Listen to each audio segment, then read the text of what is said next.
How to change Spotify password on iPhone. To get started, first of all go ahead and open up the Chrome browser on your phone. In your browser, search for Spotify account settings. From the results, tap on the first link as shown. You'll then be taken to this login page if you're not logged in already. Go ahead and put in your login credentials over here. You can also continue with Google, Facebook or Apple account if you want. So after putting in my email and tapping on continue, I got an email from Spotify with a code. This way, put in the code and tap on login. You will then be taken to the Spotify account settings page. On this page, scroll down to the security and privacy section. After that, tap on change password. Now, type in your current password over here.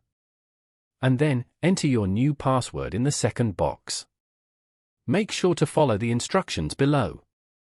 After that, type in the new password once again, and then tap on enter the new password.